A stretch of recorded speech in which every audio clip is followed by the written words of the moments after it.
Now, one thing that came to my mind, and I started thinking, why so many webinars are needed? And the answer is very plain and simple. The answer is that there are frequent regulatory changes which necessitates these webinars. And all our webinars are oversubscribed, which means that there is a lot of interest and concern around these issues. Now, FMSF, being an expertise-based organization, we have taken the role of dissemination of information and knowledge. We have been able to gather some of the finest minds and some of the finest legal minds available today to share their expertise pro bono, which otherwise would cost a lot. So once again, welcome. And I'm sure that you'll take full advantage of this opportunity to clarify the various amendments that have been proposed and what does it mean to our organizations.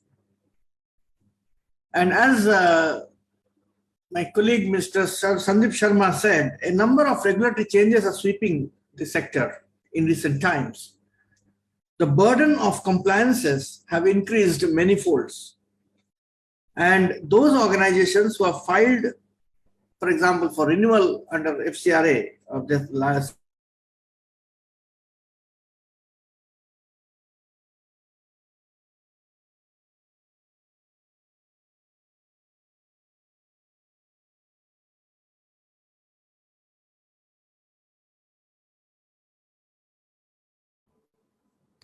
I think there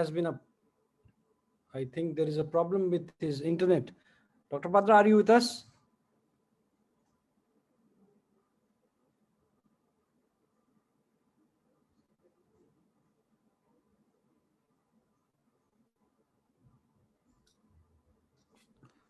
We can move on. Okay, so I think there is some problem with the internet of Dr. Patra, but we would like to, go ahead.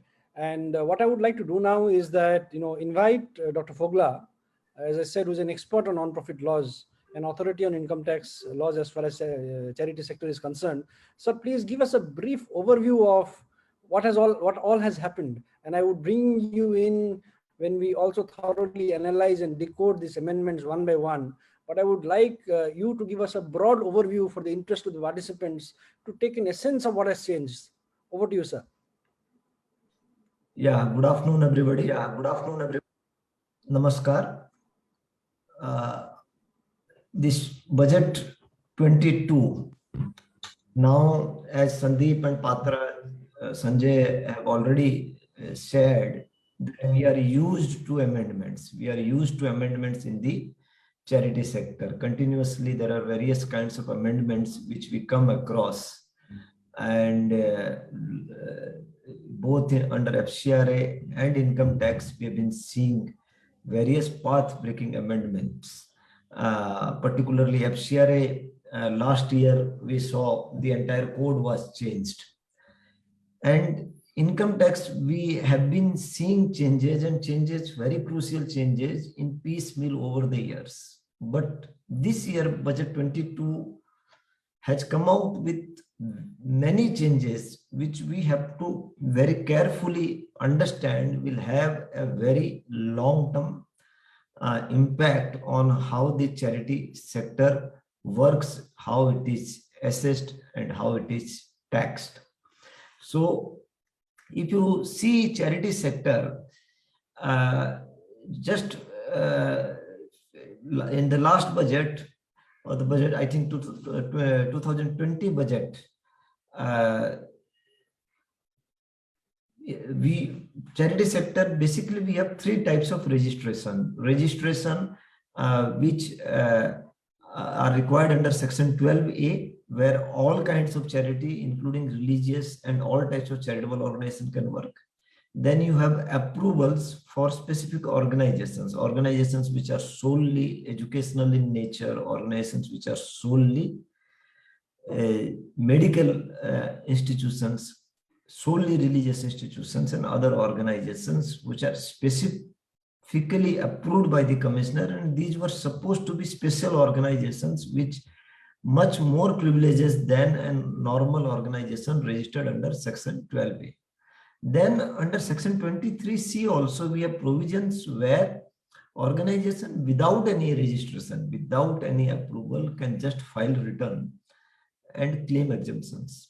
And two of such exemptions are a solely educational institution and a solely medical institution. Under current law, such solely educational and solely medical institutions can have tax exemptions on any amount of income, even if they don't spend 85% of income, even if they are having 30%, 20% surplus, just by declaring that they are an exempt charitable organization, they can be tax exempt. Medical institution, charitable institution. So you see, on one hand, for medical and charitable institution, the law is so enabling and liberal, and for all other institutions, the law is getting ever more complicated, ever more compliance oriented, and ever more restrictions are on there, the kind of things which you should do and kinds of things you cannot do. So basically the approach of government is that the direct delivery work like medical activity, educational activities are the priority of the government, and rest are subject to very strong compliances. And this year, if you see, there are many path-breaking changes. This year, there are amendments which give power, virtually the power of cancellation is given to the assessing officer. And sweeping power of cancellation is with the commissioner. When I say power is given to the assessing officer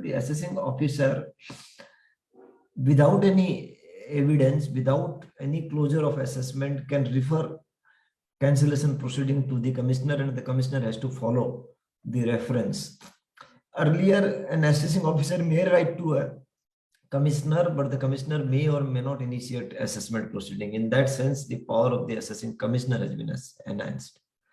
If you see in the past, charity, the government had a very liberal approach towards charity. Charitable organizations in 1984 particularly, in 1984, the words activity for profit were deleted from the definition of charitable purpose. Prior to 1984, the law said that charitable purpose would mean any activity which does not involve any profit making. So formally, the government deleted those words, and officially, even today, the definition is that charitable purpose can be for a profit activity. So the law was liberalized in 1984, and then we had a period where the government generally would not interfere with the charity and its governance.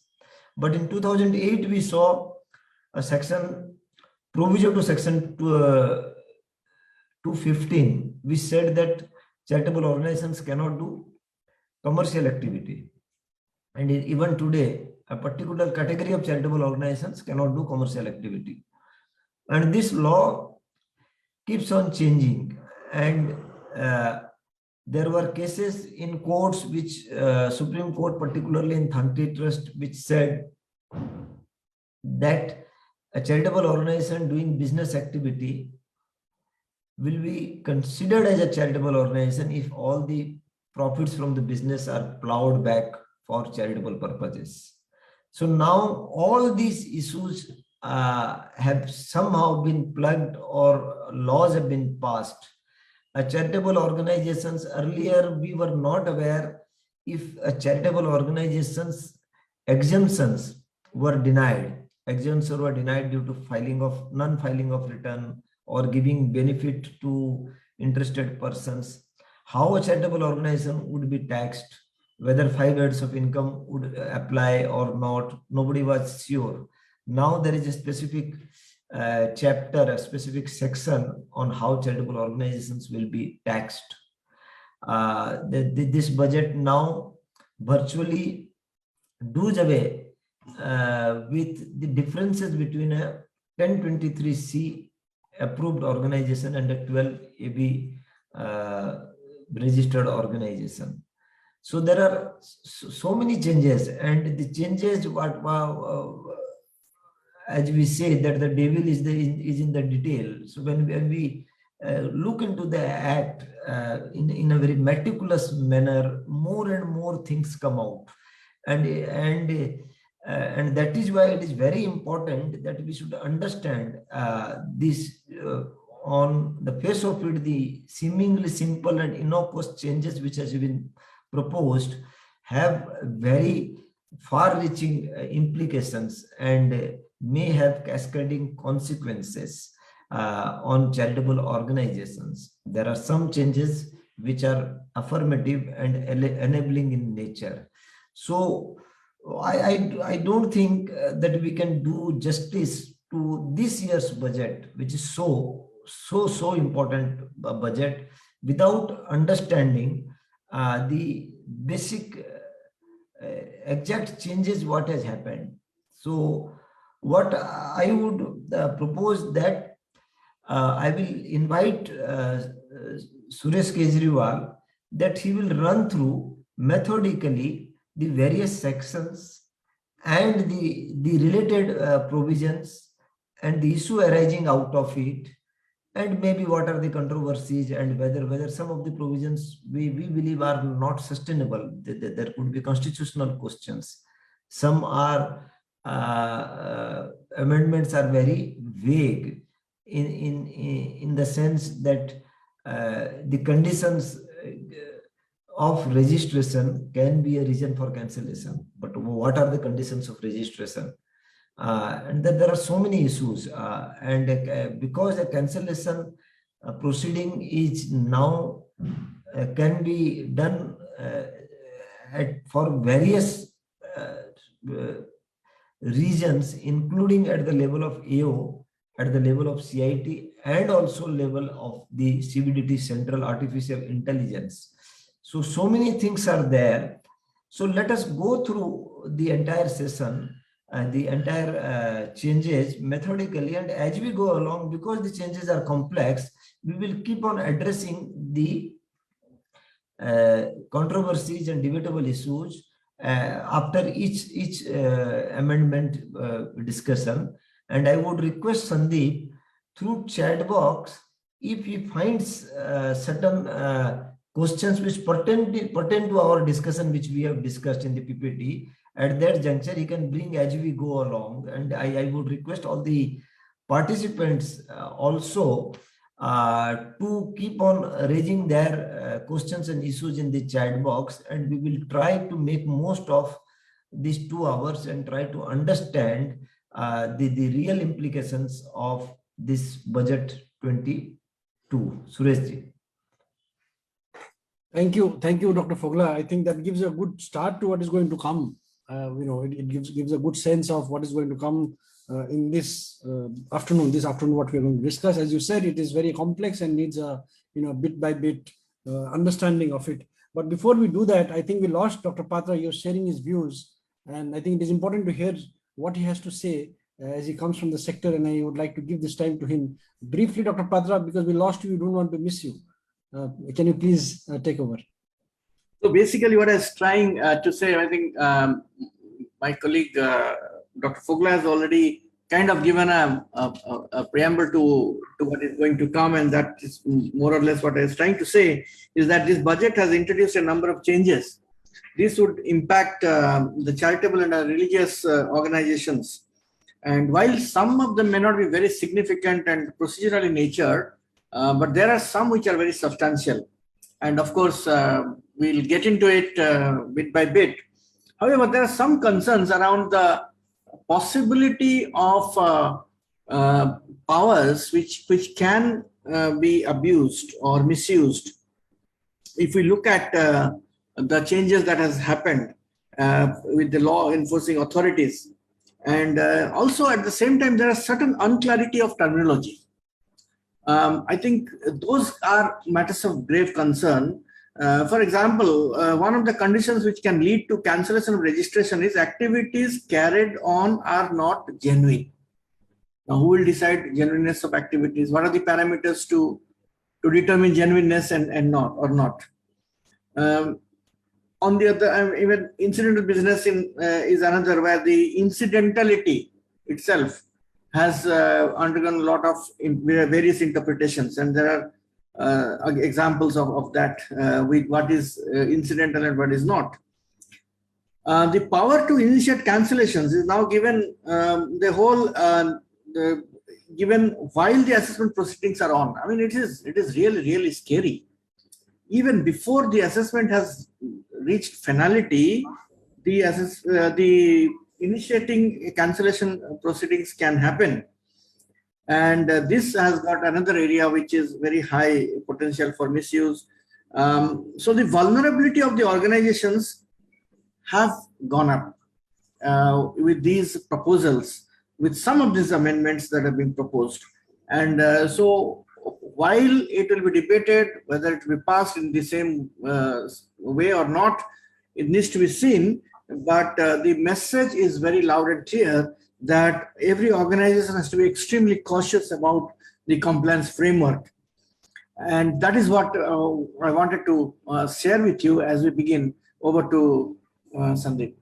Thank you, Dr. Patra. I think that was important to hear you out in terms of what you are saying. Some of very important points you said. And what I would like to do now is that not do much and bring in Mr. Kejriwal to go ahead with the first leg of presentation, and which will be followed by the discussion. And before I do that, I would like to remind the participants once again that please post your queries on the chat box and not under question and answer box, so that my team is able to compile it. And I would like to take up these questions that are interested. So that's the plan. Over to Mr. Kejriwal. Thank you, Sandeep ji, and good afternoon to all. Thanks, Sanjay ji and Manoj ji for setting the tone for today's discussion. And I have been given the responsibility to present the key amendments so that we can have a clarity on what has proposed to be changed, so that we can analyze and initiate necessary action wherever required. To begin with, I am going to share my presentation.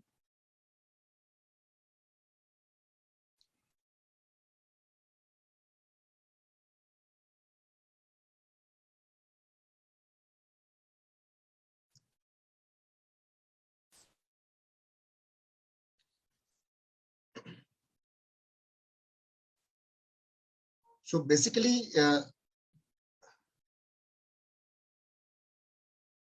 the key amendments.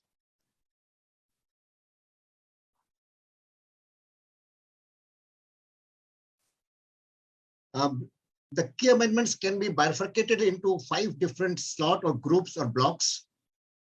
The key is the cancellation power, which may lead to disruption.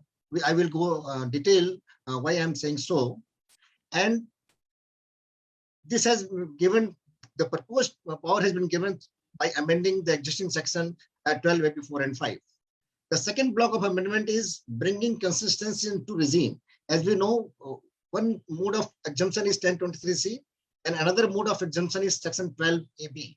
So the effort has been made to bring consistency in both these provisions, and therefore amendments have been proposed to bring the compliances at par with 12AB. And wherever the new proposed amendments have been made, these amendments have been made for both the regime. Suppose one amendment for books of account has been made, then it is proposed both for 1023C and 12AB, so that both the regime have a consistency in compliance mechanism. The third block of amendment is modification in the existing applicable regulation, and that includes a requirement of maintaining the books of account. That includes the cash basis of accounting for calculating the amount of application. And that includes some changes in accumulation of income under section 11.2. And the fourth category of amendment includes modification in the provision relating to non-compliances. As we all know, the government since last 1.5 years or 2 years is focusing on non-compliances, and they are making non-compliances so costly and so dangerous, so no organization can ever dare to think of non-compliances. So compliance is going to be the key, the way the non-compliances provisions have been modified. And this includes the modified provisions or implication if the benefits is given to the specified person. Again, if the investments are made other than a specified mode.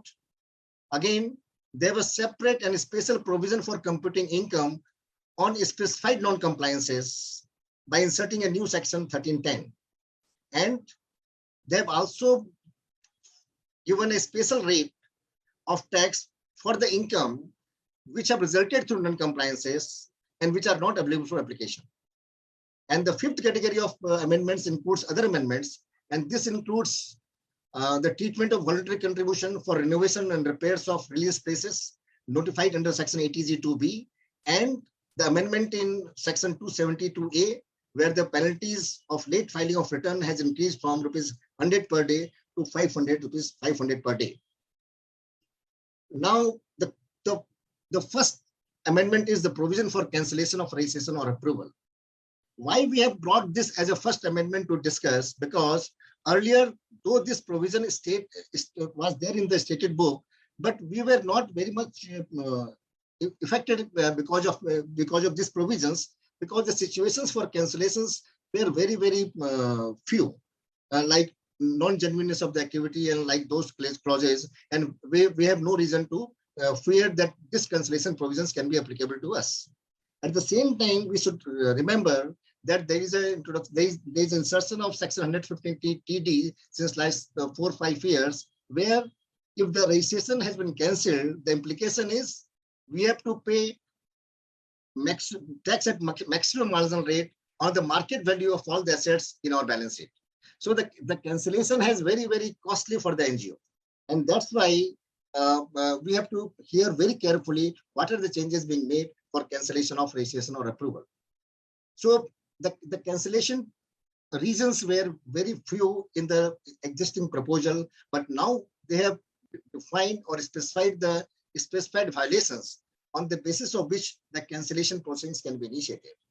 As per the proposed amendment, income from trust property has been applied other than for the object of the trust or institution. So one reason for initiating the cancellation proceedings is if the income is applied other than for the object.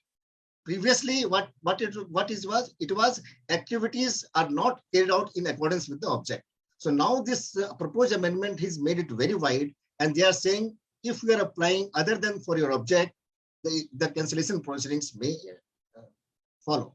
And again, earlier the activities are carried out which results into violation of section 13(1)(c), that means payment to a specified person or investment in non-specified mode. Those situations may also result into the cancellation proceedings. But during this amendment, these have been not directly mentioned, but I understand the use of the property other than for the objects may cover a lot of things, including the violation of 13(1)(c) and 13(1)(d). The second reason was income from property held under trust applied for private religious purposes, and this was also there in the previous position. The third reason was income for the benefit of any particular religious community or caste, and this was also there in the existing regime. Then activities carried out not genuine, and this is also there in the existing regime. Non-compliance of other laws, this is also there in the existing regime. What they have added is now onwards all the conditions. The income from profit and gains of business, which are non-incidental to the attainment of its objective. If you are engaged in any profit and gains from business, and if that engaging is not incidental to the attainment of its objective of the organization, then this situation may also initiate the cancellation proceedings. Again, as per section 11(4)(a), if you are having an income generation program or a business and profit and gains from business, you have to have a separate books of account. If no separate set of books of account is maintained as provided in section 11(4)(a), then that operational violation also may lead to cancellation of the registration. Then the activities are not carried out in accordance with all or any of the conditions subject to which the organization was registered. Very, very crucial amendment. So at this time, when we have received our registration under section 12AB for 5 years, we have received a 10AC form. which gives you a approval or registration under the new regime. Now that approval contains a number of conditions which they have imposed upon the applicant NGO to follow. And now the cancellation proceedings are saying, if we are not complying with any of those conditions, your registration might be, the initiation for cancellation proceedings might initiate. So we must know what are those conditions which we have to follow, in addition to what we know as per section 11, 12, and 13. So what are those conditions? The registration granted under section 12 AB in form AC, 10 AC contains a number of conditions which are not in accordance with the conditions as specified under section 11 to 13. And such conditions include, as and when there is a move to amend or alter the object and rules and regulation of the NGO, prior approval of the Commissioner of Income Tax shall be sought along with the draft of the amended deed, and no such amendment shall be effected until and unless the approval is accorded. Meaning thereby, as per the 10 AC certificate issued to the U, it is written there that one of the conditions on which 10 AC certificate is given is you can't alter your object, even the rules and regulation, without prior approval of the commissioner. The second condition is a public notice of the activities carried on or to be carried on, and the target groups shall be duly displayed at the registered or designated office of the organization. So this disclosure we have to give at our registered or registered office of the organization. The third condition, the registered office or the principal place of activity of the applicant should not be transferred outside the jurisdiction of Jurisdictional Commissioner of Income Tax except with the prior approval. Meaning thereby, if your head office is presently registered in Kolkata and you are under the CIT exemption in Kolkata, and if you want to shift your office to Bangalore, then you can do only with the prior approval of the Commissioner of Income Tax, this change in the principal place of business. Again, no assets shall be transferred without the knowledge of the Jurisdictional Commissioner of Income Tax to anyone, including to the trustee, society, and non-profit, etc. That means even the NGO wants to sell any asset, it must be intimated to the concerned CIT. And lastly, all the public money so received, including for corpus or any other contribution, shall be routed through a bank account, whose number shall be communicated to the officer of the Judicial Commissioner of Income Tax. Just like FCRA, now they are saying whenever public money is received, including for corpus, the bank account used for receiving those public money should be intimated to the Judicial Commissioner of Income Tax. So these are the conditions imposed while we have received form number 10 AC. We don't know whether those conditions have a legal mandate or not, because no such condition in the Act. But the cancellation proceedings, without examining the legal validity of these conditions, they are made that if you are violating any of these conditions, your registration may be cancelled. Now, the amended provisions also says how the lead for cancellation specified violations can be brought to the notice of Commissioner of Income Tax.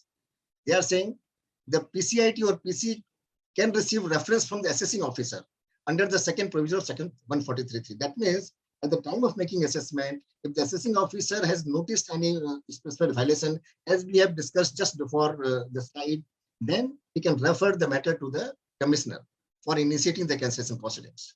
The PCIT noticed occurrence of one or more specified violation during any previous year through his own domain. And thirdly, the case has been selected in accordance with the risk management strategy of CBDT. So in any of the three ways, the lead for specified violation will come to the notice of PCIT, and the PCIT or PC will initiate the cancellation proceedings.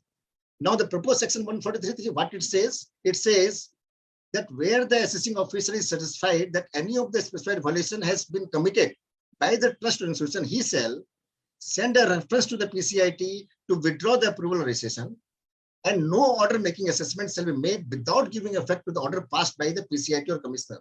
I don't know what is the haste. Now they are saying when the assessing officer notices any specified violation, he will intimate to the commissioner to withdraw the approval or registration. At the same time, he will suspend his assessment proceedings and he will wait for commissioner decision. What is the ultimate decision of the commissioner? And based upon that decision, he will pass the order. That means the assessing officer cannot complete the assessment without the final order of the commissioner for his reference for cancellation proceedings. And what is the timeline to complete the assessment? The clause 30 has been inserted under 153, providing that For the purpose of computing the period of limitation, following time shall be excluded. So 143.3 order has to be completed within a specified time. Now 153, there is amendment, and they are saying the time lost in making reference to the PCIT and the time by which the order is communicated to the assessing officer, this time gap will be excluded in determining the time limit under which the 143 assessment has to be completed. Now again, what is the process for the PCI to follow for the cancellation? He will call for information and make inquiry to satisfy the occurrence of a specified violation and pass an order in writing, cancelling the registration after affording a reasonable opportunity for such previous year, that means for the previous year for which the reference was made and for all subsequent previous years. And at the same time, he has to also pass an order in writing refusing to cancel the registration, meaning thereby if the assessing officer has made reference to cancel the registration, but the CIT after examining the documents and information is of the opinion that there is no need for cancellation, then in that case also he has to pass an order in writing refusing to cancel the registration. And then forward that copy of cancellation order or the order refusing to cancel the registration to the AO. And the timeline for this PCIT is the order shall be passed before expiry of 6 months, calculated from the end of the quarter in which the first notice is issued by the PCIT. That means the CIT will not take much time. Within 6 months from the end of the quarter in which the first reference was made, first notice was issued, he has to pass an order either cancelling or refusing to cancel. And it shall be effective from 1st April 22, and the cancellation power shall also include now cancellation of provisional registration. And at the same time, similar amendments have been proposed under Section 1023C also. Now over to Sandeep. Thank you, Mr. Kejriwal. I think very clearly explained on the first block, which was on provisions for cancellation of registration for approval. And as participants must have realized that there are significant changes that has come in. And some of these changes sounds a bit scary, that prior approval in case of change of objects or a bank account, disposal of assets. So these are some significant changes that has come in this finance bill. But I would like to bring in Dr. Fogla here, and something that is really concerning is this whole issue of AO assessing officer making reference for cancellation to CIT even while the assessment is in progress. Is this something which is sustainable, legally sustainable? Dr. Fogla. Sandeep, now you have to understand what Suresh ji has explained. Earlier, the commissioner only had the power to initiate cancellation. So now, in this budget, there are 3 sources through which cancellation could be initiated, and 7 specified regions and other regions which were existing, genuineness and other. So multiple regions for which cancellation can be initiated, and 3 sources of power through which cancellation can be initiated.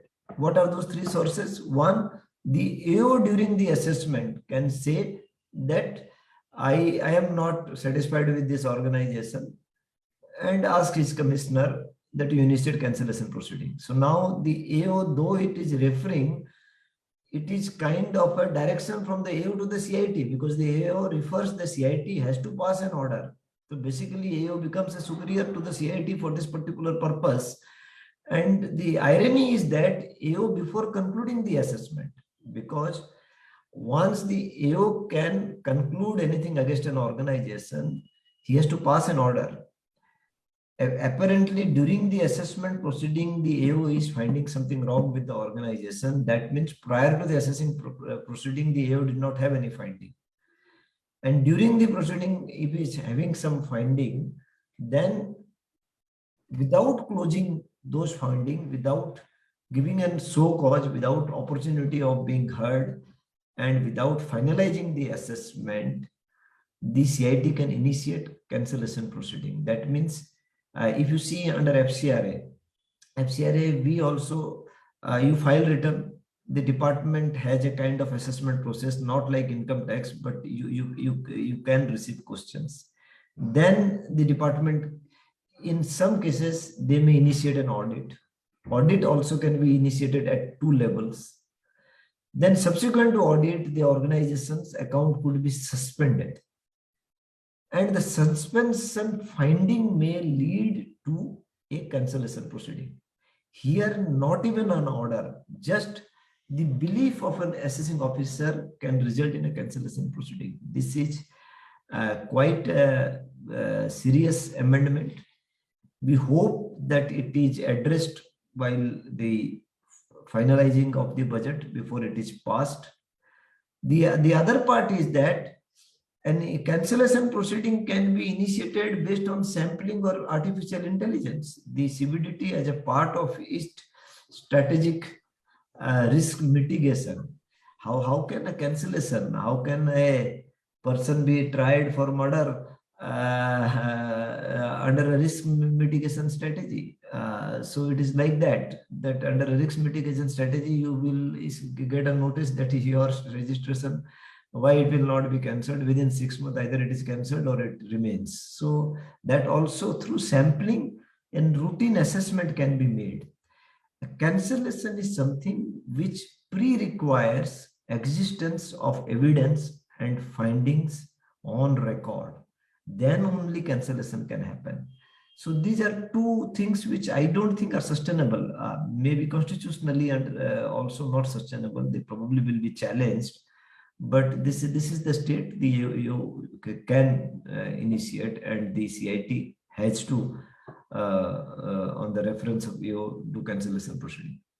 Right. So the therefore the fear is quite obvious in terms of such overarching power that has been brought in through these amendments.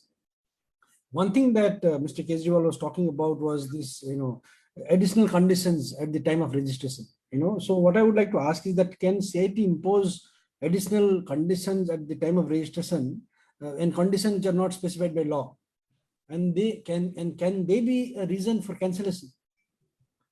If you see section 12A, where the condition before you apply for registration, the conditions are specified at the time of registration, that your registration is subject to following conditions. 4 or 5 conditions are there. You have to file return, you have to maintain books of account, you have to get your accounts audited, and so on.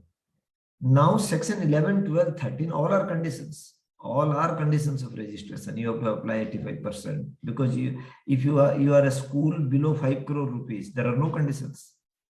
You just file return. So everything is a condition. Section 11, 12, 13, 12A. So now over and above, can the commissioner add new conditions? A clear cut no. The commissioner has no power to add conditions which are not there in the act. There is nowhere in the section 12 where it is written that these are the 5 conditions and such other conditions which may be imposed by the issuing conditions. It would be like giving discretionary power to the commissioner. Now under form 10 AC they are issuing it. So in that sense, CBDT has issued these conditions. But I don't think the commissioner under form AC are empowered in the act to even issue additional conditions, even under the provisions of the act. And not only I am saying, there are various high court decisions where it has been held that the commissioner has no power. Conditions are the conditions which are written inside the act. Section 12A has conditions, section 11 has conditions, section 12 has conditions regarding voluntary contribution, section 13 has conditions. So these are the conditions. Then you have section 115 BBC, you now all other sections which are the regulatory sections and the taxing sections. So to my understanding, conditions cannot be imposed, but this amendment is quite a matter of concern, because in the amendment it is written that if the organization has violated conditions at the time of registration, So from where does condition at the time of registration arise? Because conditions are already there in the Act. So the use of the language, the conditions at the time of registration, is bound to create legal issues and debates, and most likely an organization might be issued a cancellation notice because it did not take approval from the commissioner to change its office or pass a resolution, which are illegal. Suppose there is a trust. Trust is a body. Income tax is an incidental issue. Why its constitutional decisions should be subject to approval of income tax commissioner? And in the Act, it is very clear. In the Act, if you see, it is written that if there is a change in the object of the trust, then within 30 days, such modification should be reported to the commissioner only if it affects the charitable nature of the organization.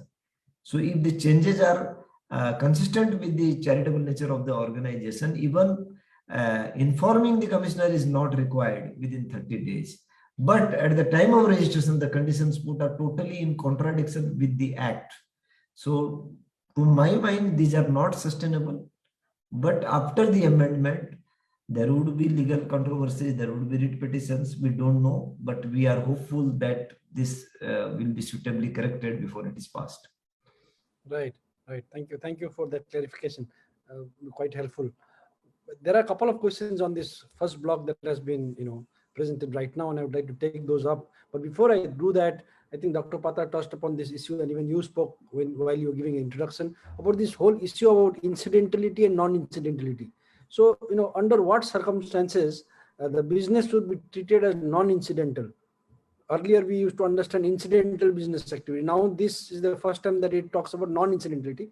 And can it be treated as incidental if the entire income is used for charitable purposes? You talked about it in your presentation earlier, but a bit of a clarification now would be very helpful. Yeah, incidental. Patra, yeah, Sanjay, yeah, please. Go ahead, Manoj. Please continue. You put, I'll add on.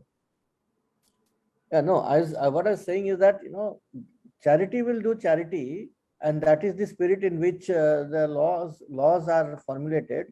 So while doing charity, if there are certain businesses or commercial practices which promote that charity, can be done. That is the whole spirit of the law. Now, it is very difficult to say that this is incidental and that is not incidental, and that there.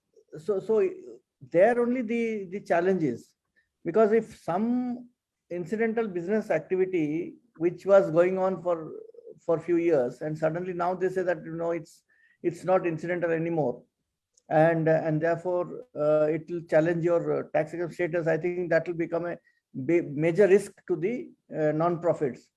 Manoj, your views on that? No, but it is quite a yes. This is a thing we have to understand, that as I said earlier, that now there are three blocks of authority through which cancellation proceeding can be initiated. For business of an organization, you should understand that you should put it into three baskets. A charity would have three types of business and multiple types of source of income. One type of business is business as a part of its primary activity, advancement of primary activity, where you are charging your patients, you are charging your students. So that is business as a part of the primary activity, but there should not be any dominant profit motive. So that is one business, provision to section 215. The second business is section 11(4)(a), where the word incidental has been used, and word incidental has not been used anywhere else in the Act. So the word incidental has been used under section 11(4)(a), which says that if an organization is doing incidental business activity, that means the organization primarily is doing, but to it may be required to do certain business, to open a pharmacy in a medical, or open some cafeteria in a school, Those are the kind of things which probably is the spirit of an incidental business. Then the organization should follow certain norms. Then you have a third group of businesses, which are businesses held as property of trust. That is section 11(4) of the Income Tax Act. Now, all these three sections are surviving in the Act. The Act is allowing all these three types of business held as property of the trust. What is business held as property of the trust? Business held as a property of the trust is on the income side of the organization. That you may own a cinema hall, you may own advertisement rights, you may own copyrights, depending on whether it will be taxed under business head or not. You may hold. So whatever income you earn, you apply it for charitable purposes. Now, without making any corresponding changes to these three block of commercial activities, they have just written that if the organization is doing business is not incidental to the activities, the cancellation can be initiated. So that is why I think that it has been issued without understanding the law. So whoever has drafted this law doesn't understand the law. This is what the feeling I'm getting, though it is quite audacious on my part to speak that way, because incidental has only been used in section 11(4)(a). So incidental words should be in context of section 11(4)(a). And if the word incidental is used, then there has to be an explanation regarding what about businesses which come under section 215. If the organization itself is treated as a commercial organization, what about businesses which are held as property of trust? Because if a business is held at property of trust, it is not going to be incidental to the trust objects. That is why a separate section is there. Section 11 and 11(4)(a). One is incidental business, one is non-incidental business. So when there is a section which survives and which says that you can do non-incidental business, then how can the cancellation proceedings say that I will allow only one section and I will not allow the other section? So there is a direct contradiction as far as the overall this provision is concerned. Now the second part too is that even under this section 11(4)(a), those businesses which are reported under section 11(4)(a), law is such that if the entire income is used for charitable purposes, then those businesses will also be treated as incidental income. Last month also Delhi High Court in Servants Society of India gave a ruling. It is a newspaper. It was not doing any, the business is not related to charity. Whatever they do, but it will be treated as an incidental business. So that way, I don't see this particular amendment is negating those case laws and interpretation of incidentality, because this amendment is not in context of section 11(4)(a). This amendment is a post offense. This amendment is a post offense cancellation proceeding. Under cancellation proceeding, it is written. So the cancellation proceeding, a commissioner can say that you are doing non-incidental business only when the AO under 11(4)(a) says that this your business is not incidental. So that it presupposes something which already exists and there are no corresponding amendments in section 11(4)(a). So therefore, I suspect that this incidental, the definition of incidental will change. It will continue to remain what it was, but obviously controversies will come. Obviously controversy will come when incidentally itself has become a cancellation for registration when non-incidental businesses are formally permitted. So either the language should have been that non-incidental businesses which are not otherwise permitted can be a reason of cancellation. Maybe that could have been the language of this section. So therefore, this is the law around it. This is a draft. Let us wait whether it becomes an act or not. So something related to this, and I think it has also come from the participant side. You talked about 215. Now, this whole issue of incidental business activity, does it apply to the other limbs? It definitely applies to general public utility. But what about the organizations which are registered, under environment, health, education, who are in any case exempted? No, that is why I told you that it will always create confusion. Therefore, you should keep business in 3 baskets. One basket 215, business as an advancement of main activity. There only the last limb is exempted.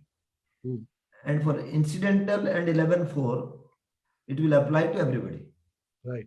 I think that Suresh, you would like to add something? No, whatever you said is, I agree with, whatever you said, I agree with that. Just I was going through the section again and again. Then I find section 11.4 says, when the business is held as a trust, business itself is as a trust, then the assessing officer shall assess the income. And if the income assessed is more than what is shown in the accounts, then this excess income shall deemed to be not for the charitable purposes. I don't know, the implication of this might be to hit those NGOs who are holding businesses as a trust, and where the assessing officer is making the assessment more than as per the accounts. I don't know, but this needs clarity. Yeah, Mr. Kejriwal, there are a couple of questions that has come up in a issue that you had raised during your presentation, was with regard to this transfer of assets. And you said that prior approval is needed. So no. I have not said prior approval. The 10AC certificate issued to the concerned NGO says the jurisdictional commissioner should be informed for the case of sale of asset. They are not saying prior approval in the case of a change in the objects and the articles, those things. But for the sale, the intimation is required. Sale intimation is required. For change of office, registered office, is it intimation or approval? Yeah, and here I will request all the request all the concerned NGO to go through their 10AC form, because we have because the department is always changing their these orders. So one should go by their 10AC form issued to them. 99% they will find the same thing in their 10AC form as well. But before act upon basis upon the conditions as mentioned in the presentation, they should revisit that in their 10AC form issued to them. And based upon that, the action should be taken. Right. So before we end this first block, the last question that I would like to ask is about the provisional registration and the issue of this, initiation of cancellation proceedings. Does it also apply to the provisional registration cases? No. One thing before we go to that, for the clarity of all of us who are logged in here, Sureshji raised a very important issue, that section 11.4a, which is about incidental business. It says that the assessing officer will compute the income and that such excess income will be subjected to tax. So there we have to understand that the assessing officer will compute the income if the conditions of section 11.4a are not followed, the separate books of account and other issues, but there will be no question mark on the incidentality of the business. The business incidentality will not be questioned, and the business incidentality normally is not questioned under section 11.4a. It is questioned only under section 215 in the recent past. But now onward, it will be questioned under section 11.4a also. It will create a new source of controversies.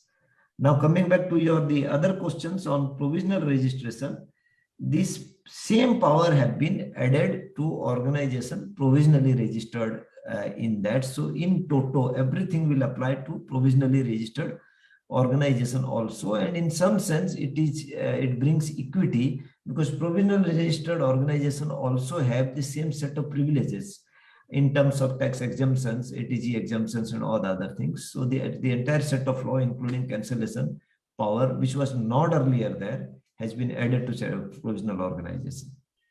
Right. Thank you very much. And I think we should, looking at the time limitation that we have, I think we should move on to the second part of the presentation, which is with regard to this consistency in 2 exemption regimes. And I would like to invite Mr. Kejriwal to take us through that. Now, the second important amendments are basically making 2 exemption regime as one, or similar provisions. And what they mean by 2 regime, let first understand what we mean by 2 regime that they want to make consistent. So the taxation of charitable organization is basically, the first category is non-approval category under section 10.1023C, as Manoj ji has said. That category includes the education institutions substantially financed by government, then medical institution substantially financed by government, and the medical and educational institutions having turnover of less than 5 crore. So these category of institutions are basically no conditions, only they have to submit return, and these are a non-approval category. Then what are the other mechanisms for tax exemption regime? The second regime is 1023C approval category. And this includes, again, for the charitable institution of national importance, the religious and charitable institutions. Thirdly, the education institutions less than more than 5 crore or which are not covered under section non-approval category, and the medical institutions more than 5 crore, that means which are not covered under the first category. So this approval category under 1023C has a somewhat different compliance mechanism than under section 12AB. So now this proposed, the finance bill has proposed various amendments to make these two regime, 1023C approval category and 12AB regime at par. And what changes they have proposed to make it par? Now, under 1023C, they have also made the furnishing of income tax return as a condition to take the benefit of 1023C. Again, they have said you have to upload the tax, the audit report under 10BB as we are doing for 10B under 12AB. Again, the restriction on a specified payment was not there before. Now, under 1023C, similar provisions have been inserted, just like for 13(1)C under 12AB regime.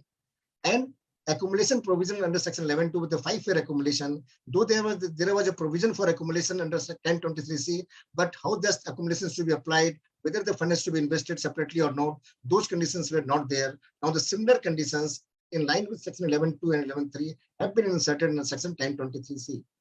And the most interestingly, the 1023C was not subject to cancellation mechanism under 115TD or 115TF. So whenever the cancellation was happening here, the concerned NGO was not able to claim the exemption from income tax under the 1023C, but they were not supposed to pay tax under section 115TD. That is the tax on the market value at MMR. Now the proposed amendment is to bring the applicability of that chapter to 1023C entity as well. And all the new proposed amendments for 12AB, like maintenance of books of account, those amendments are also inserted for 1023C. Now, still, if we compare both the regime, we find there are still some differences. The provision for application of income outside India, though 11(1)C specifically deals in 12AB regime, but again, the 1023C is still silent whether we can apply outside India or not. The option to spend in subsequent year, we file form number 9A in place of form number 10. So that option is still not there in 1023C regime. And then under 12AB registration, all the past assessments shall also get the benefit of 12AB registration. There is a provision under 12AB, but there is no similar exemption given to past assessment when you are going to approve under section 1023C. I understand a move is towards one regime instead of two regime. Otherwise, there is no point having two windows with the similar provisions. Sandeep ji. Thank you very much. So I think this was with regard to bringing in consistency between two regimes, between 12A and 1023C. I just have one question that, post this amendment, Dr. Fogla, which registration would be a preferred option? Because now that more or less it seems to be similar. 1023C had an advantage earlier, but since those advantages seems to have been taken away, what do you think, which would be a preferred form of registration now? Now, it seems that 12AB registration, which is a very broad-based registration, because under 1023C, normally we don't see general charitable organizations being approved. Normally under 1023C, either solely educational institution or solely medical institutions are approved. Very few general charities have registration. Of course, there are charities, but not many. And if you see 12, there is one section, the conditions to registration, section 12A, subsection 2. Below subsection 2 of section 12A, there are few provisos. And the second proviso to section 12A, subsection 2, says that if you get 12A registration, you will not pay taxes even for past assessments for which assessment is pending. That privilege is not available to organizations registered under section 1023C. And for an organization which is an ongoing organization, it could be a huge advantage. It could be a huge advantage. Reopening of assessment under 147 also will be with benefit of section 11, even if you don't have section 11 benefit. That means 12AB registration is a registration with retrospective tax benefit. 1023C is a registration which is not a retrospective. So that is one big advantage now with the 1020. It is like a boxing match, and after 10 rounds, first 9 rounds were won by 1023C. Now in the 10th round, the 12 AV organization has a clear edge. And the other advantage is that if you see the CSR rules which were notified in 2021, January 2021, they don't mention the word 1023C. It could be a drafting error. And technically 1023C organizations are not eligible for CSR funding, even though that could not have been the intent of the statute, intent of the authorities. So that way, any organization which is accessing CSR fund or proposing to get CSR fund should only go for 12AB registration unless this clarity in law comes in future. So these are the two issues which come to my mind when I see between. There are other differences. There are some advantages for 1023C. 1023C specifically are not denied to do activity outside the country. So those kind of, but those are not very big advantages. So that is what it is. Yeah. So I think the 12AB should be a preferred option in terms of the advantage that is there now. Let us move on to the third bit of the presentation, which is related to benefit to related persons. And I think this is a very important section. Sureshji, if you can take us through that. Yeah, sure. So now, third block of amendment is the implication if you are giving benefit to a specified person or you are holding investment other than in a specified mode. So for the benefit to a specified person, the first they have brought clarity on the amount subject to tax. If you are giving any benefit, unreasonable benefit to the specified person, then what shall be the amount on which the tax has to be paid?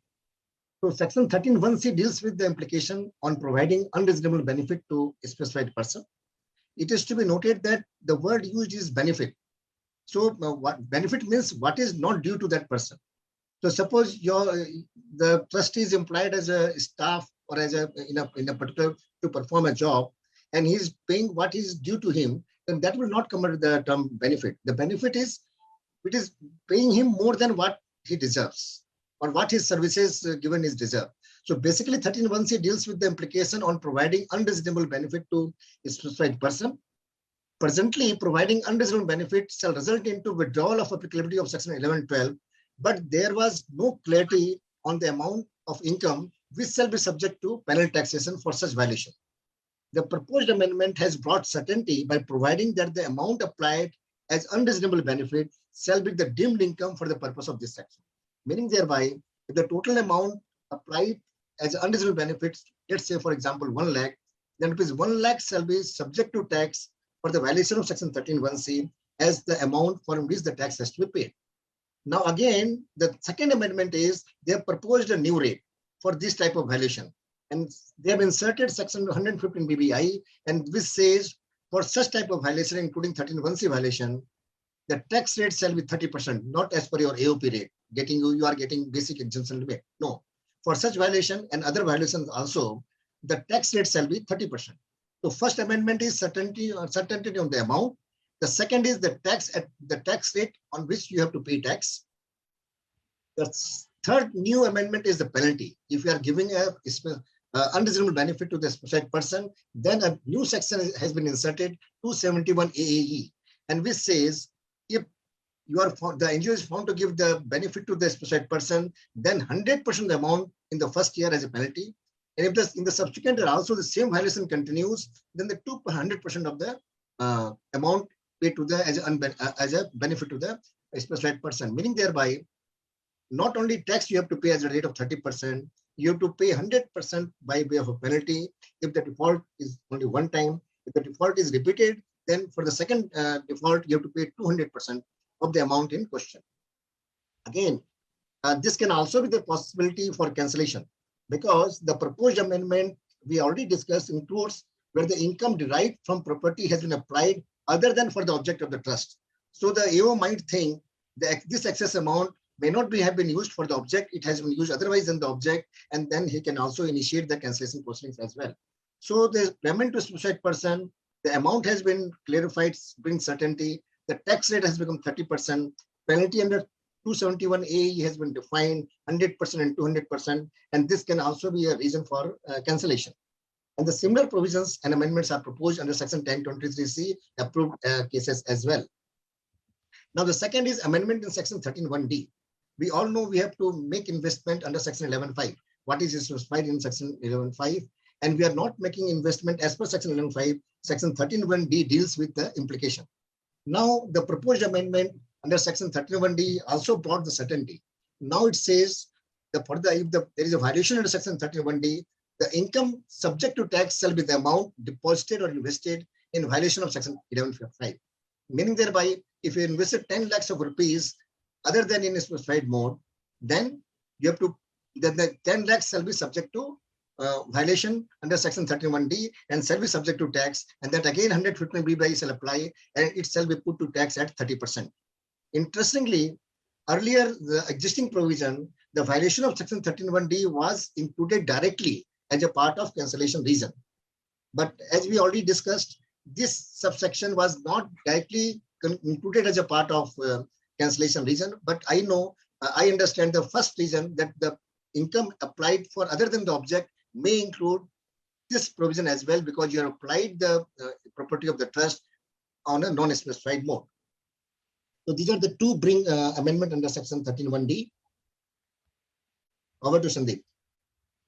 Yeah, thank you very much. I think it is very clear that one is the issue of taxing. So it is not just about the tax being imposed, but it is also that benefit to interested person can lead up to cancellation. And whereas in case of investment, talks directly about taxation or the taxing of it, and not about cancellation. Even though, as Mr. Kejriwal said, that the utilization of the property of the trust for the objects could be the larger umbrella under which even this could be a reason for cancellation. So these are very important changes that has happened.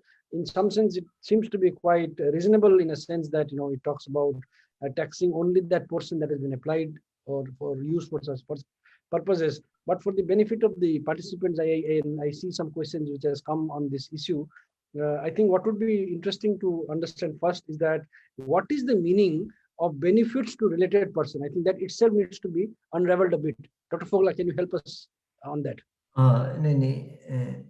Suresh ji had explained it, that benefit, as we have created a definition for benefit, is that something which is not due to a person, because there is a lot of fear about transaction with interested persons, whether we can pay them salary, whether consultancy can be paid, whether they can be paid allowances, whether sitting fees can be paid.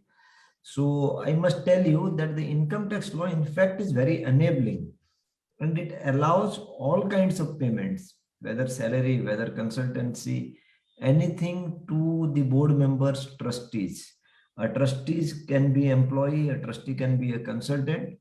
Obviously, dominantly a small portion. If the majority of the trustees become employees, then it will no longer be, it will be an employees organization. There will be no board for oversight. But in principle, there is no bar on any kind of arm's length transaction with the interested person. The onus will be on the organization to establish that the transaction was reasonable. Suppose you have purchased a property from the trustee So it was at the market value or slightly below it, or you have taken some services, the expertise and the need and the fees charged were reasonable. So that way, so there is no issue as far as benefit is concerned. The issue is with the word reasonable. The Income Tax Act says that you should provide reasonable remuneration, reasonable compensation, or reasonable whatever. Or the other word used under Income Tax Act is adequate. That whether you are the trustee is using the property of the organization or money of the organization, money he cannot use without any adequate reason, documentation, security, and all those kind of things. But all arm's length transactions, commercial transactions are permitted. So there is no bar, and there are hundreds of cases where transactions with interested persons have been held to be valid transactions. So that is not a concern. The concern is that once it is established that the benefit is unreasonable. Unreasonable benefit, I can give you some example. There was a case in Hyderabad, I think High Court, where a vehicle purchased for 3.5 crore rupees, Land Rover, some model, and the AO felt that it was quite unreasonable for the chairman come managing trustee to move in that particular vehicle. But the court said that it was none of the business of the AO to say that it is unreasonable. So by citing this example, I am not suggesting to go for costly cars. But in this context, I will give you one more example, how benefit comes. In another case, here I am giving you an example of 3.5 crore rupees of a vehicle not treated as a benefit. In another example, a refrigerator was purchased during the construction of a hostel in a particular NGOs work, and while the hostel was under construction, the refrigerator was placed in the chief functionary's residence, and the organization was an extra efficient organization and had a location-wise fixed asset register, and in the fixed asset register it was written refrigerator at residence of the chief functionary, and the EU said that why you are using the refrigerator? Using asset of the organization for personal use. The exemption were forfeited for use of refrigerator, which could be a 10 or 12,000 rupees thing. So a 3.5 crore vehicle used for the trust was not a benefit. A 10 or 15,000 rupees refrigerator used for personal purposes became a benefit. So you should be careful that nothing should go to the personal domain. So that is what a benefit is. Nothing is due, it is not going to the personal domain. So that is how we should understand it. Right. I think very, very well explained with these two extreme examples, I must say, brings in a lot of clarity. So basically, and there are a lot of questions around this that has come from the participants about what is reasonable and what is unreasonable. So something which is not due, would be considered as unreasonable. That is what I understand from what you explained. Now, as I said in the beginning of while I was asking you this question, so one issue is about taxation, the other issue is about cancellation. From your experience, what do you think? What is the possibility of cancellation if such benefit has been provided to interested person? Do you think it could be a real reason for cancelling the 12A registration? Now, what we understand, and it has been held also, one, negligible benefits should not be a reason for forfeiture also, because section 13(1)(c) is not a cancellation provision, but the entire income could be taxed for giving benefit. But courts have said if the benefit is negligible or a small amount of benefit is being given, then only the benefit amount should be taxed, not even the income is forfeited. And cancellation is an even severe step. So generally a benefit would not immediately result in cancellation proceeding.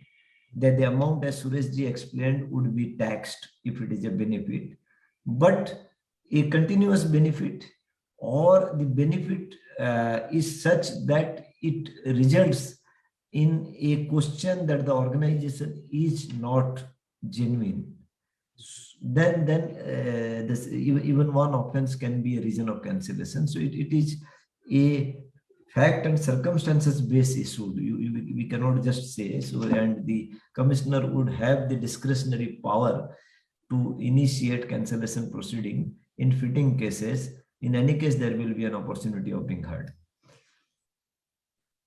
So small or big benefit is not the real issue. Are you saying that small benefit, big benefit, that is not going to be the determining factor?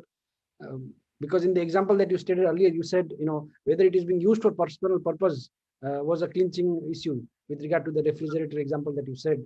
That is a case we used to. That is a case we used to explain, but it may not be treated as a case to be followed. It is a Kerala High Court ruling, and it is a very old ruling, and the law also has undergone various kinds of change of perception and application. So now what I'm trying to say that sometimes unintended benefits are being taken. Suppose in one case it was found that the chairman, one of the family member of chairman's maybe travel bill was also paid, maybe train ticket was paid. It may or may not be have a direct intent of creating a fraud or fraudulently diverting of money, and only 2,000 rupees was involved, and the organization was 100 crore organization. So the courts held that these kind of things can be condoned, but continuously, if there is a pattern where the trustees are misusing their dominant power for their personal benefit, it could be a. So you have to see that. I don't think if a 1,000 rupees benefit is found, it can be proved that the trustees had misused their dominant power of decision making. So if there is a case where it can be said that the trustees or the board member have misused their dominant power of decision making, then cancellation can be initiated. Right.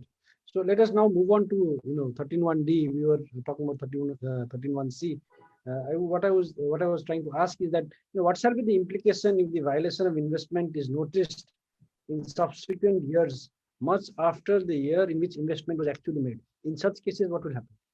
Because you talked about taxing the investment in unspecified modes. Generally, prior to the budget 2022, the cases have come that the investment, the income from investments should only be taxed, and other the investment amount and the entire income. So there are three things which could be subjected to tax. 13(1)(d), whether the entire income could be taxed, whether the amount of investment could be taxed, whether the interest. So there are several case laws which said that the income from investment should be taxed. The entire income cannot be forfeited. It is now more or less settled. Our understanding is that the year in which the investment is made in violation, and if the income is used, then that year, that amount also can be subjected to tax. But if, say, in year 1, investment was made, and in year 2, there was income from investment and the deduction was happened, then the AO may reopen year 1 if the law applies and he was not aware or whatever misrepresentation there, but it cannot be taxed in the current assessment year in which the income has not been applied for that investment. Right. So, and I think, as you said, the issue about the case laws where you talked about, where it was held that in case of violation of 13(1)(d), only the income from investment shall be subject to tax and not the entire amount. I think now this is a settled issue, or are there any ambiguities around that? No, the entire exemption cannot be taxed. That is a settled issue. Certainly. And income from investment will be taxed is also a settled issue. And after this budget, if you are investing in violation of section 11(5), that investment amount will also be taxed. That also seems to be a settled issue because the act has been drafted that way. Okay, thank you very much. I think that brings in a lot of clarity with regard to the changes under these sections. I would now again invite Mr. Kejriwal to talk about the new provision for computation of income in certain situations. Thank you, Sandeep. Before I go to the next provision, just want to bring certain clarity that the 271A penalty, which I have mentioned for a specified person, is applicable only for a specified person violation. That is not applicable for 13(1)D violation. So 271A, the new provision has come only to penalize the payment made to a specified person, and that application of penalty has no applicability for other violations. So this 271A only for 13(1)A violation. Okay. Correct. I think that's helpful. Thank you. Now, very important two amendments we are going to discuss in this block. First is the new provision for computation of income in certain situations. We all know the normal provision is we have to apply 85%. Application amount has to be capital expenditure and revenue expenditure. Then we have to deduct the disallowances because of cash payment and those things. We cannot have inter-charity donations by way of a corpus. So those things apply to a normal computation mechanism. Now, by inserting section 1310, they have specified certain violations, and they are saying for those violations they have provided a separate mechanism to compute the income subject to tax. So separate computation provisions on non-specified compliances have been provided, and these non-specified compliances, what are those non-compliances? Application of section 13.8. That means you have more than 20% annual receipt in violation of provision of section 215. That means business like receipt for the last limb NGO. Non-submission of non-maintenance books. You are not maintaining books of account. If you have not submitted audit report, you have not submitted income tax return. See, these only for these four conditions, either 215 applies to you, or you have not maintained the books of account, or you have not submitted audit report, or you have not submitted income tax return. Only in four these situations, the new provision will apply. As per the present provision, if we are doing all these violations, then the benefit of section 1112 is withdrawn, and the income is subject to tax without deduction of application of income or statutory accumulation, etc. Meaning thereby income was subject to tax as an AOP without any deduction for application of amount.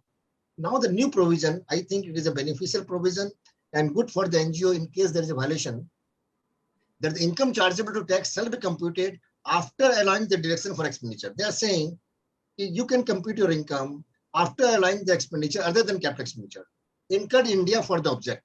Normally, the application towards object is not charged against income, it is application of income. And that's why when the 1112 benefit was withdrawn, the income in a gross was subject to tax. But 1310 and 1311 has brought clarity that if the specified violation is out of the four violations, then you can claim the from your income the revenue expenditure for the object, subject to that these expenditures are not incurred from the corpus. This expenditure is not from any loan or borrowings. The claim of depreciation is not in respect of an asset which has already been claimed as an application of income, and expenses is not in the form of any contribution or donation to any other person. That means you have to self-incur the expenses. And then there should be disallowances of expenses if there is a violation of cash payment or TDS provisions, and there will be no set-off or earlier losses. So basically, if any of these four conditions violations have been committed, then at present the total income is subject to tax, and the notices are coming, and we are applying for continuation of delay, and those things we are doing. Now, the late submission of return, late submission of audit report, though we have a chance of going for the continuation, but the penalty, but the tax amount shall be reduced, and the tax in dispute shall be reduced because of the special provision under section 1310 and 1311. And the similar amendments have been made under section 1023C. Now, the second key amendments is the special rate of taxation for certain incomes. Now, we all know there are certain violations specified under section 11, 12, 13, under which those incomes are subject to tax without any benefit of application of income. And for those incomes, a new section has been specified under section 115 BBI, and they are saying if the amount is applied outside India without any specified permission from the CBDT, then that amount applied outside India shall be subject to tax independently. Then, if you are opted to apply in subsequent year and you could not apply in subsequent year, then that default amount is taxed under section 11B. Similarly, if you opted for 5-year accumulation and you could not apply, within that 5 years, then that amount in violations is subject to tax under section 11.3. Then if you are giving benefit to a specified person, we already discussed, then you are making investment other than 11.5 mode, we have already discussed. And then the last point is very, very important. They are saying income accumulated or set apart in excess of 15% of the income, where such accumulation is not allowed under any provision of the Act. Meaning thereby, if we have 100 rupees income and we have spent 90, there is no issue. If we have spent 85, again, there is no issue because 15% is allowed. But we have spent 80 rupees. Now, for the 5 rupees, we can go for form number 9A, or we can go for 11.2, or we can pay tax.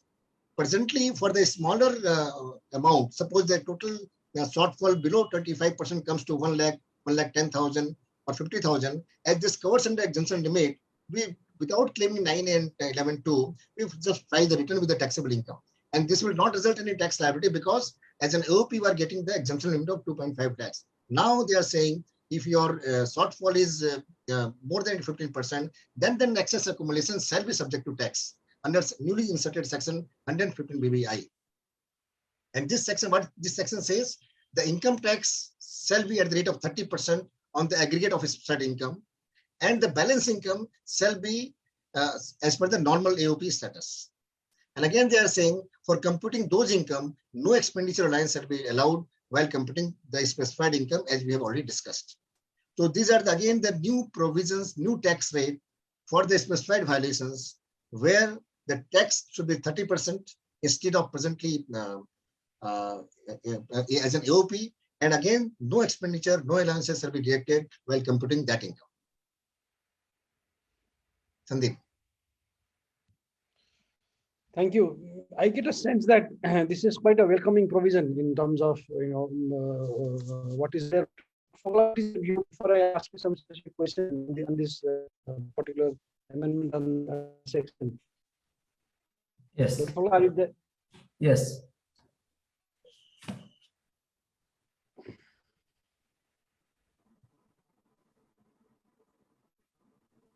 Dr. Fogla? Yes, yes, I'm there. Yeah, please, please. Okay, could you repeat? Sorry? Sandeep, you are not visible. Sandeep, your video is not there. Your voice was not audible for a few seconds. Just repeat what you said.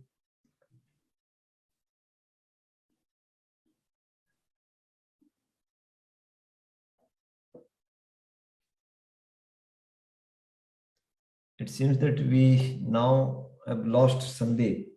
So Suresh ji, what Sandeep was trying to say that in some sense these provisions are quite enabling, in the sense it has helped and it has brought clarity. That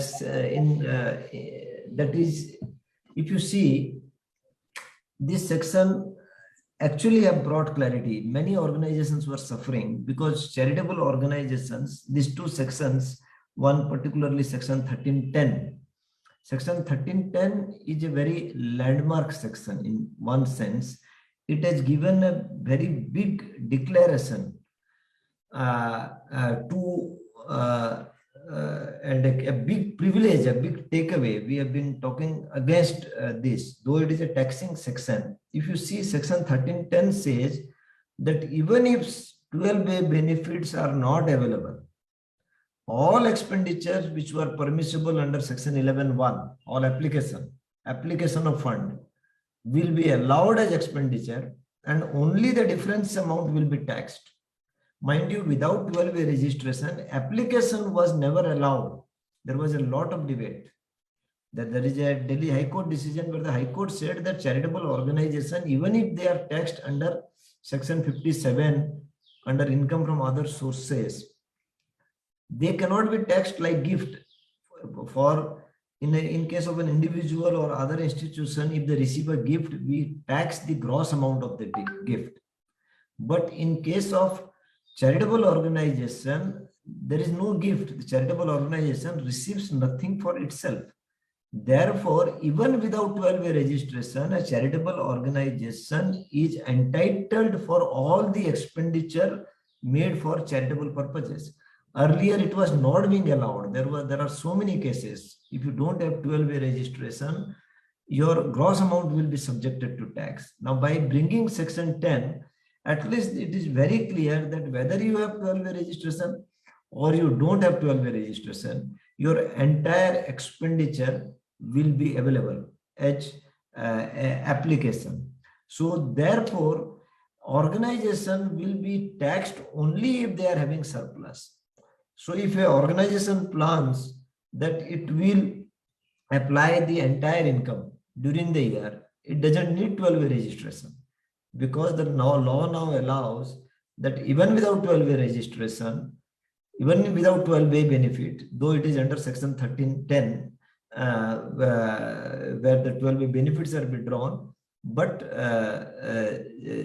the tax is to be paid only after expenditure. So in that sense, it is a very big and a very welcome amendment. Sandeep, you are still there? So we have lost Sandeep. So we have a major internet problem today. Sorry. Problem in India. So there is some problem going on. Okay. So no. If you are able to continue, please continue on. So I am not sure about to what extent the questions have been asked. So Suresh, you are muted. We can go to the last block of presentation. Okay. Okay.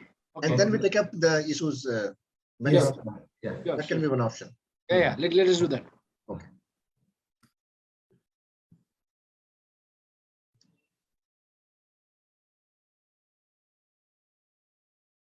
So now we are dealing with some amendments which are very operational in nature, and for that we have to implement in our day-to-day operational requirement. So first is the requirement to maintain books of account. This becomes an additional condition under section 12A that the books of account and other documents are to be kept and maintained in such form, in such manner, and at such place as may be prescribed. So far, as a 12-way condition, only the requirement for getting the accounts audited and submitting it one month before the due date of furnishing the return. Now, one additional condition has been imposed that the concerned NGO has to also maintain the books of account and other document, and he shall maintain such form, manner, and such place as may prescribe. That means we have to wait for the rules as which form they are prescribing, the manner what they are prescribing, and what they are asking where to keep all the books of account. Though maintenance of books of account was an implicit condition because of the audit requirement, but the proposed amendment has made it very explicit. But we have to wait for the rules to get a clarity about the mindset of the government in proposing this maintenance of books of account as a precondition for taking the benefit of section 11 and 12. And section 1310 has also been inserted, and which includes, if you're not maintaining the books of account as you are required to maintain, as in the way we have to do, then we have to compute our income as per the special provision, which we already discussed just before this presentation. And similar amendments have been made under section 1023C. The second was the application of income on payment basis, very, very crucial amendment. Now the cash basis accounting, we know under FCRA, the cash basis is advocated. Now under income tax also, the cash basis is proposed even for the calculating the amount of application. It is proposed that the amount of application shall be considered only if it is actually paid, irrespective of the year in which the liability arises, or irrespective of the method of accounting regularly implied. Whether you follow accrual basis, you follow mixed basis, but you have to maintain, you have to calculate the amount of application on the basis of cash basis only. Our understanding is that the proposed change has settled the controversy as how the amount applied for shall be determined, whether accrual, mercantile, or cash basis. Now it is very certain that you have to determine the amount on cash basis, but at the same time, there will be accounting challenge to determine the application amount on cash basis where accounts are maintained on accrual basis. Suppose for Section 8 company, the companies are required to maintain the accrual system of accounting. When the accounts are maintained on accrual basis of accounting, you credit the creditor by incurring the expenses, and then you debit the creditor. So cash basis to determine how much expense have been paid, very, very difficult to try to get from the accrual based accounting system. Again, we all know we have to follow the TDS provisions, and the TDS provisions are applicable on accrual basis or on payment basis, which is earlier. So when we are going to determine the amount on cash basis, I don't know how this TDS provisions is going to apply to the concerned NGO. And again, this amendment has also been made to 1023C approved NGO as well.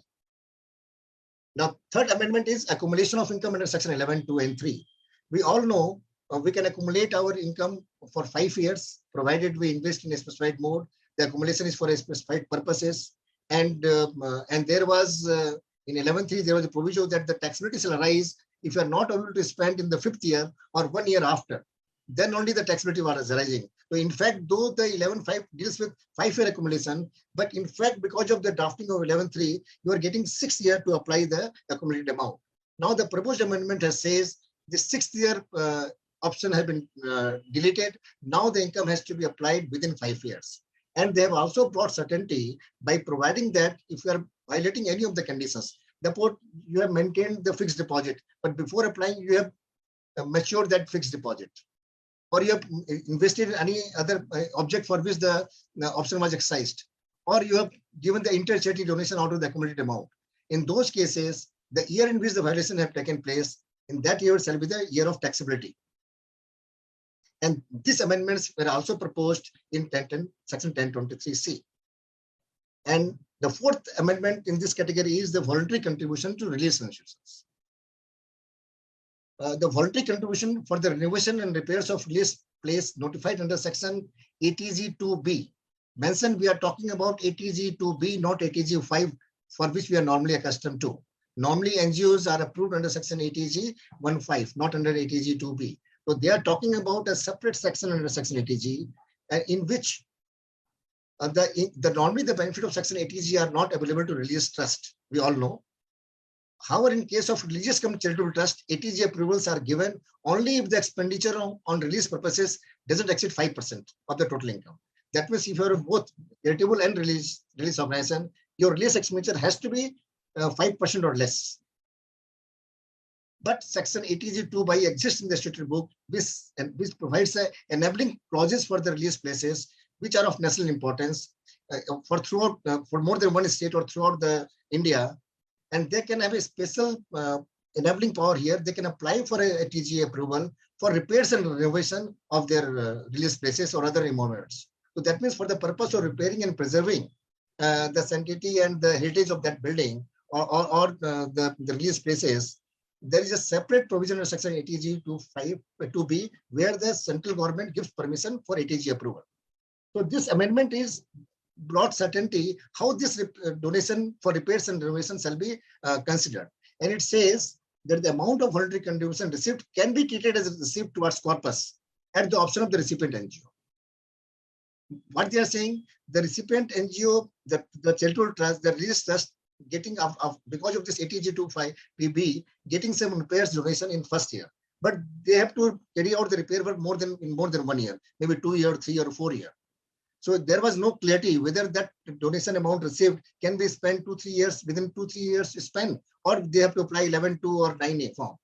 So now this amendment has brought clarity, and they are saying any donation received under this approval shall be considered as corpus if that concerned NGO wants to do that.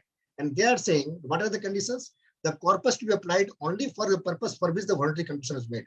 If you are committing as a corpus, then you have to use it only for the purpose for which it is received. This corpus has to be applied for making a contribution to donation. This cannot be applied for an inter-charity donation. And again, corpus has to be maintained separately and identifiable way, and corpus has to be invested in 11(5) conditions. So for a repairs and renovation, if you have received an amount in bulk, which are going to be spent 5 years, 6 years down the line, then to facilitate those type of renovation work, this amendment has come by giving the option to the NGO to treat it as a corpus by themselves and to keep it specified in a separate mode and then to utilize in part. And they are saying if any of these conditions are violated, that means you have kept it aside, but you have not used for the same purpose, then such sum shall be deemed to the income in which the violation has taken place. So these are some of the amendments, operational amendments, which have also been brought in by this Finance Bill 2020. Sandeep. Yeah, thank you, sir. Thank you for the presentation. I think it is very clear and precise in terms of the amendments that have come in. I'm sorry about the internet issue. I think the Airtel is facing a big problem India-wide. And so we are, and I apologize for the problems and difficulties the participants might have had because of that. Now let us come back to some of the controversial or challenging issues, and I would also now take up the questions from the participants that has come.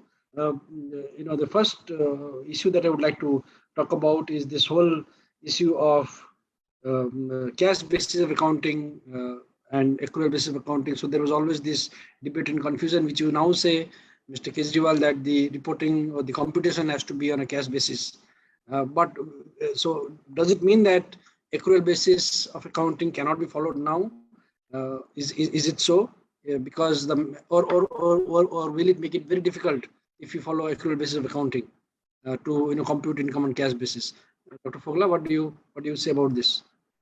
No, the income tax provisions are very special and specific provisions. So now, as far as the audit report and financial statement which are to be prepared under Form 10B, which is the audit report, have to be both side cash basis, except those one or two exceptions which come under Section 11.1, explanation to Section 11.1, where those income which you accumulate because you have not received. So on income side, there could be some scope. On income side, there could be some scope of accruing the income without receiving. But on payment side, it will be cash basis. And even for a Section 8 company, now they have to draw an audited statement, financial statement, which confers to the income tax provisions. And the same audited statement, I'm afraid, would not do, and it is not appropriate, because Form 10B is about financial statements. It is a report on the financial statement which are to be drawn specifically as per the Income Tax Act. So cash basis is now made mandatory as far as the payments are concerned. So does it mean, for example,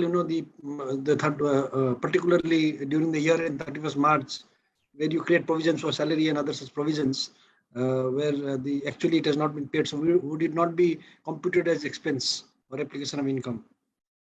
Now that is what, because it was always allowed as expenditure, but when specifically cash basis has been written inside the act, then it will be 1 year. You may have to charge 11 month or 13 month, but over a period of time it will fall in place, cash basis. Sureshji, would you like to put your comments? Yeah, you are very correct. For the income tax purposes, the application amount has to be on cash basis. Though for accrual basis counting for the Section 8 company, we have to make provisions because we have to comply with the Companies Act requirement. But for determining the amount of application while computing our income and can be, we have to compute only on cash basis. Okay. Suresh, there is one question from the participant, and it said that, is it not Section 1310 applicable only in special cases of books of account? So is its applicability limited in that sense? No. So Section 1310. Yeah. 1310 applies to 4 types of violations. They are mentioned. What are those 4 types of violations? If your income 215 conditions have not been fulfilled, your books of account not maintained, audit report has not been submitted, return has not been submitted within the due date. Basically, 1310 is a provision where your cancellation has not happened, but the entire income is brought to tax. Then they bring it under the 1310 provisions, not under 11.1 provision. Earlier we used to do it. The excess of income over expenditure under Section 11 was subjected to tax. Now they say that if there is depreciation, if there is inter-charity donation and all those kind of things, they also will not be allowed. Right. So basically, you must have a 12 AB registration live, and then these violations have been taken place. Then only 1310 will come. Then only 1310 will come. So I think that makes it very clear. Now this issue of computation of income, because it was at that point of time that I lost my internet, so therefore I'm not sure if it has been already dealt with. One question one more question which I see is that the statutory payments which have to be provided in the month of March, how to handle them. So an organization may provide them. If it is a company, it will have to draw a separate audited statements. But even the statutory payment for income tax purposes, it will be treated as expenditure only in the year in which it is actually paid. Actually, they are not saying you have to maintain the books account on cash basis. They are Yeah, saying for computation. computation of application, the cash basis should be followed. So might It be makes, you could maintain accrual, but then computation has to be in cash. all which detail makes working, and then how the auditor will satisfy himself is again a question to be answered. question. Right. See, on this whole issue of computation of income, Sureshji, one thing that was coming to my mind was that if 12A conditions are not satisfied, will the income be computed under 5 heads of income? Because you were talking about computation of income, and that is when I lost my connection. So I think this would be important to deal with. No. When 12A conditions are not satisfied, that means your registration stays. If your registration stays, then you are not going to 5 heads of income. 5 heads of income applies only when you are not registered on a 12AB.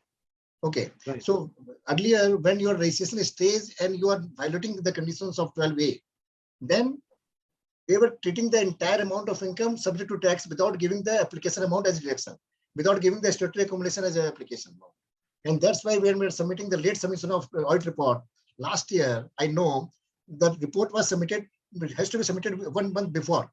That means February was the last day. That means by 15th of January, the audit report was to be submitted. But in most of the cases, the report was submitted after 15th of January. In those cases, the department is given a tax liability considering the gross receipts as a income, subject to income. Now, the then has come to rescue for those type of violations. Those type of violations. The income, they will deduct the revenue expenditure, provided they are funded out of the income, not from the loan and not from the corpus. So there will be less amount of income subject to tax on those type of violations. Though your option to apply for condonation on those things are still remain. That is not that you have to pay tax minimum at that on that. And what about those cases where the application has not been made for converting this provisional registration within the specified time frame? Yeah, what will happen in those cases? This is the point to be debated. As per my understanding, this is specified conditions in 1310 includes only 4, and whereas 11.1a contains some more conditions. So if we are violating those more conditions, but I think those conditions leads to your staying of registration. Because you have not applied for provisional to normal registration. That means your registration is at stake. So might be your registration is at stake because you have not applied for a normal registration within the 6 month time limit. So I think that this is a point for debate, and Manoj should throw some light on this. If the violations of that nature, what should be the implication? No, that is the confusion which has created, because the provisional certificate is issued for 3 years. But the condition is that within 6 months of commencement of activity, it's an application for regularization should be made. Normally, all organizations have some activity at the time of applying for provisional registration. Therefore, for all practical purposes, except maybe in negligible cases, the day you get provisional certificate, within 6 months, you have to apply for regular registration. So provisional certificate for all practical purposes is only for 6 months, not for 3 years. And because 6 months is a condition stated inside the Act, if you have not applied within 6 months, then the commissioner would be well within its right to say that this provisional certificate has lapsed because you have commenced the activity and you have not followed the condition of registration. So application within 6 months, to my mind, is also a condition of registration, just like the condition of audit and filing of return.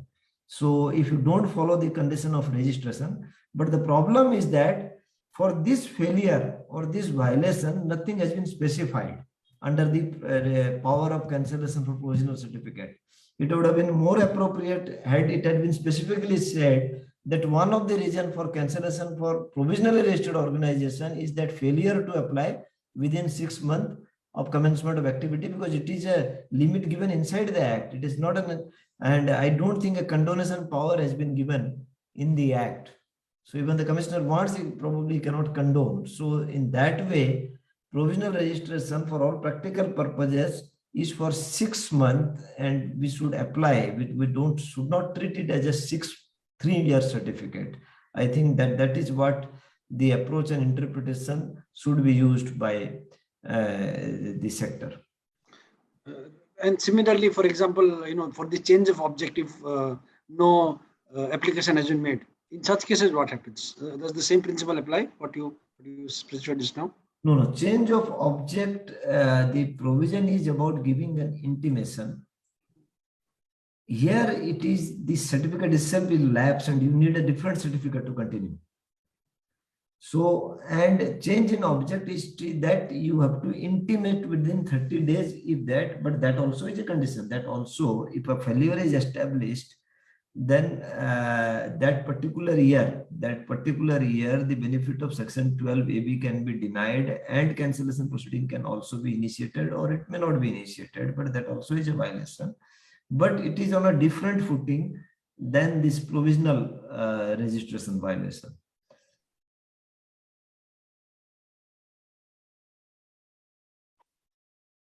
Okay, on this issue of accumulation of income, whether this provision of 6th year accumulation under section 11(2) shall not apply to accumulation which were expiring on 31st March 2022. Will it apply to them, Suresh ji? No. This amendment has made effective from 1/4/23. That means from the assessment year 23-24. And therefore, the cases where the 5th year is expiring on March 22, they will get 1 year extra because the provision still remain that you can spend in 5 years or 1 year after. But your accumulation amount year is expiring on March 23, then the 5th year will be March 23. You will not get another extension of 1 year. Right. For March 22, if the 5th year is completing on March 22, there is no point for worry. As per my understanding, you will get another 1 year to spend. But the next year, you will get only 5 years. But for organization, 5 year ending on March 22 and 23, the last date is March 23. Yeah, in both the cases. Yeah. And on this voluntary contribution to religious institution that you presented the last bit, so whether this amendment that you talked about is for religious organization per se or only that part of donation which is subject to ATG approval? I think, I understand that is only for that part of donation. This is under that ATG 2B, not the religious organization as per se, not other donation. Yeah. So only for that category which is already been approved. And against that approval, they have collected this amount for donation towards repairs and maintenance. Only for those block of donation, this amendment shall apply. Right. So I think there are some questions from the participants which I also covered while asking questions, and many questions that has been raised has already been answered. Some are very, very specific. So therefore, looking at the time, we are already 5. So therefore, I don't know whether all can be covered because most of it has already been covered in some form or the other. But some questions that my team has provided to me to be raised is, for example, this whole issue of application of income outside India. The question is that if is exam fees or registration fee paid to Cambridge University by schools treated as amount applied outside India under section 11(1)(c). Dr. Fogla. The Cambridge University exam, that means the organization is paying for students who will study outside the country? That's what it looks like. If that is so, then maybe they have to take permission from CBDT. Because it will be treated as an activity outside India. Promoting education outside India will attract 11(1)(c). And similarly, for example, membership fees or any fees paid outside India, will it be considered as expenditure outside India, application outside India? No. If the membership is necessary for the advancement of objective in India, it will not be treated as an activity outside India. A business school might be a member of a rating body or other things. So there are various memberships, various licenses. So those normally would not be treated as activity outside India. So there is one question which says, if a trust has surplus income, can we open a fixed deposit for applying 85% applications? I think the question is that whether opening a fixed deposit would constitute 85% application. It would not. No. It would not. They have to also submit form number 10 with then only FD. Yeah. They So have to do it from 9A or 10. Then simply FD will not do anything. But the questioner doesn't want to apply. Then there's I think this issue was clearly explained, but since this is an issue which is raised all the time, many times, is that whether trustees can take salary as well as consultancy fee if they have ample good skill for executing the program. I think Dr. Fogla, you talked about very clearly Yes, about. yes. But we can say the same trustee should not take salary as well as consultancy fee. But otherwise, I think if it is a reasonable transaction, they can take. And secondly, they have to also see their mandate in the constitution document. In some cases, I find their constitution document is prohibitive. They don't allow such payment to the trustees. So the income tax, though income tax allows, but the constitution document may not allow. So the second course would be to verify from the enabling clause in the constitution document. I think there is one question with regarding this transfer of assets, Sureshji. The question is that I think the issue is about the terminology transfer and sale. So the question is that what about sale of assets are not transferred to other trusts? Should we do we need to take permission in such cases also?